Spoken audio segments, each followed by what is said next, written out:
This past Thursday, players, your boy went to go see The Flash. Now, I was extremely worried that my fate would repeat itself, and once I pulled up to the AMC, their IMAX would be down again, and I would be forced to act up. But luckily, once I did eventually pull up to the AMC, not only was I able to print my ticket, but also both concessions were open. That is good news. I'll be honest. Congrats. That is good news.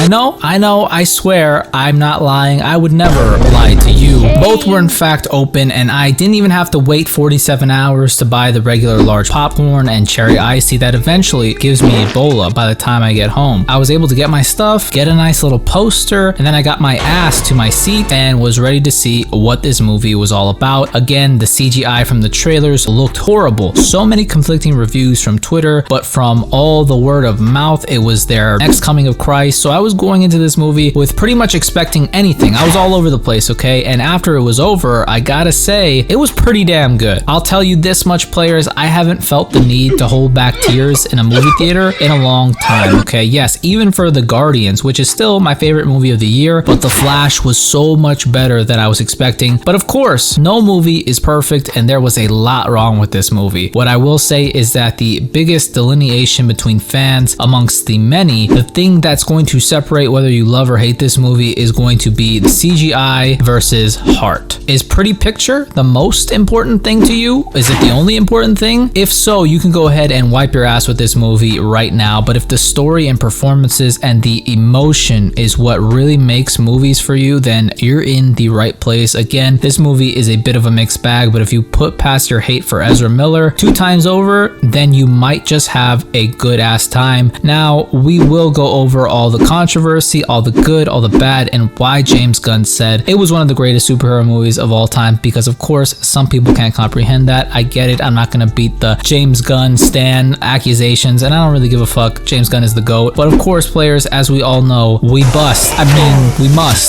start with the plot. So the plot is simple as hell. Obviously, the story is the reset from the DCU to the DCU. It's taking a lot of cues from the Flashpoint storyline. Barry Allen figures out he can go back in time and change things, and does so to save his mother's life and the fate of his father being falsely imprisoned for her death. But in doing so, he messes everything up and creates a new horrible timeline that he needs to fix. In this film, it's pretty much the exact same thing, except there are no metahumans, and Barry has to work with his younger, stupider self to try and find Superman to fight off Zod and his invasion. Like from Man of Steel in 2013, they seek out the only person they know that can help and is still around, Michael Keaton's Batman, and he helps find where the Kryptonian pod landed and helps get Superman, but it ends up not being Kal-El, but Kara Zor-El, or Supergirl, kept prisoner by some undisclosed Russian faction. They then all team up in the end to fight Zod and his army, but they can't stop getting their asses whooped, and so young Barry decides to replay the battle again and again to win, but to no avail. Batman and Kara continue to die. The Dark Flash that knocked Barry into the timeline comes back, and it's revealed to be the younger Barry who keeps on replaying this event so he can save the world his mom lives in. But basically, Dark Flash kills younger Barry, killing himself in the process, and OG Barry goes back to when he changed the timeline to fix things back to the way they were. And oh boy, I don't know how you can watch this scene and not feel anything. This is one of the best moments in the DCEU and in any comic book movie ever. I stand by that. Come at me, mofos. I really don't give a fuck. The emotion in this scene as Barry shares one last moment with his mother before removing the tomatoes from her cart, restoring the timeline where she dies, that's the hardest sacrifice one would ever have to make. And I'd also argue that younger Barry's sacrifice kind of hits harder than maybe a previous person's sacrifice. I'm just being real. Andy Muschietti executed that perfectly. It was just so human, so raw. That was just pure beauty. And most importantly, that's just how you fucking do it. That's why James Gunn said what he said: emotion over everything. People need to care. This is not to say that CGI doesn't matter, because it does. And for the majority of this movie, the CGI is really bad. Like sometimes the faces of either one of the two Barrys looks noticeably CGI'd on, which it was, but it was intensely noticeable, distractingly noticeable. The beginning sequence with the babies was like some Son of the Mask type shit, okay? Batman's face on the bike was just horrendous. He looked like a blue angry bird. The Chronosphere was admittedly an insanely dope concept. I like that idea of like this like courtroom or like Coliseum of time, but there was just too much unfinished CGI. The final battle was actually really fun, but they had so long and so much money to refine all of that. Andy Muschietti can cope if he wants on that front, but it was just way too bad. But shit, I used to watch movies from the 80s and 90s and care, so it was definitely something I could look past, seeing as there were quite a handful of really dope visual moments. Like when he first tries to go back in time, he's in this like blue subspace that was absolutely beautiful, as well as running backwards. That was a very nice detail. The stretching of reality when he would take off to run, the sparks on the feet are just awesome as he builds up speed. At the end, the different worlds colliding was so vivid in my theater. A lot of people will say this movie sucks because of the majority bad CGI. I think it's totally fine to critique that aspect, but to say that determines whether the movie is bad is fucking insane to me. Second thing is that this movie sucks because the ending is confusing, or that it doesn't do a good job at lighting the way forward to the DCU. I need to be clear. A movie's main prerogative should be itself. I don't care how well the ending of a movie sets up what's next. I need for the last 2 hours that I spent to have made me feel something, okay? The third being a favorite of a certain group of totally mentally stable and eloquent individuals to just pull out of their ass out of nowhere, and that would be the box office revenue. It's really not the flex that they believe it is in their mind. At this point, it's just really biding time before the argument actually gets real. But let's take it to the end of the argument. We've seen this before, where a superior film will make less money than, let's say, an inferior film for whatever reason, but that would not degrade the film itself. The film remains good or bad regardless of the money it makes. Very simple concept to understand for most, for others, not so much. Now, for all the good, the CGI in this movie was mostly bad, but it did have its moments, and it hit especially for the action. Okay, every scene with Batman in it hit hard. Affleck was a beast as always, and we got to see him in true action stopping robbers in Gotham. Just the way he was swag surfing in traffic and almost like bodying vehicles was like insane. Y'all know I really couldn't give two fucks about Keaton's Batman, but I have since grown as a person, and he was awesome in this movie. Okay, I'm officially a Keaton stan. That is Batman. Okay, that's the Batman I like to see. A resourceful, clever badass. That's some of the best Batman action I've ever seen, and I was not expecting that out of Keaton. With him up against the Russians, up against, you know, the giant Kryptonian, he was just such a badass. The catching the babies was fun, and the first print was as well. I love the music. I would have loved it even more if they didn't wait 10 minutes into the movie to turn off the lights, but oh well, it's fine. I know people had enough trouble dealing with one Ezra Miller, so when two were going to be present, I initially thought this would be unbearable, but this ended up being Dub City, okay? So I love this because we have older Barry and young Barry, who is an even more annoying version of Barry, so that forces old OG Barry to reflect on himself and act less annoying, which we could all use. Also, having this other Barry kind of let us have an origin story with the Flash, which we hadn't gotten, and I actually never thought we would get with this Barry Allen. They also added to the Black Zero event where Barry had just got his powers but was only able to save one kid from that event. I thought that was very brilliant, powerful stuff. They had great dialogue between each other and worked so well. It was a very pleasing, like self-reflective, like exercise and performance. I love the concept of being not only your worst enemy, as we do see in the film with Dark Flash, but also your best friend. Sasha Calle, although not in the movie for a very long time, honestly, she did a great job. She had a very dope fight with Zod with great music playing, and although it was in a PS3 ass setting, the final action sequence with our Flashes and the Kryptonians running in super speed with music will never not be fun. I like how the movie ends on a clever win of just, you know, moving the unexpired can of tomatoes to the top. Glad something good came out of it. The humor I felt was mostly on point. Lots of good visual gags with the messy room, the beer exploding, and the Bat Flash suit. I cracked up when young Barry said, "What is this, hell?" when they got to Wayne Manor. I thought most of the movie was actually pretty good and humorous. I don't think anything was really too cringe. Now, as far as the cameos go, I know a lot of people had issues with the ones that were revealed, you know, by those bitter ass people online before the movie had come out, because this would be the movie that would be destroying their precious universe, essentially. Some saying it was disrespectful, but honestly, it didn't really seem that bad to me. It seemed like they were coming from a good place, just trying to pay homage. The Nicolas Cage Superman scene went stupid hard though. That one was just insanely badass. George Clooney becoming technically the new DCU Batman at the end was weird as hell. Something I was not expecting, and I'm guessing some new thing will happen to retcon that for Brave and the Bold when that comes, which, you know, shout out to Andy for securing. He's gonna do a great job. I have full faith. Regardless, I think this movie, despite its glaring flaws, is a very worthy addition to the DCU and one of the better movies in the DCU, truly. It has an immense amount of heart, and although I really have a disdain for Ezra, since it's like, yo, who would have have gotten that many chances after that many fuck ups and in those ways. I do believe Ezra gave a great performance, 2 of them, and so did everyone else. Do I think this is one of the greatest superhero movies of all time? Not really, but I understand why it was said. Maybe if the CGI was on point, I could definitely see that being the case. That's why I'm going to be giving The Flash a fluctuating 7.5 to 8.5. I will definitely be copying The Flash once it releases on digital. Hopefully we get a recast for Barry Allen, somebody that looks like Barry Allen when we do officially get into the DCU, but we will see, players. That is it. Let me know what you thought and whether or not you liked or hated The Flash, any of your favorite moments or any of your,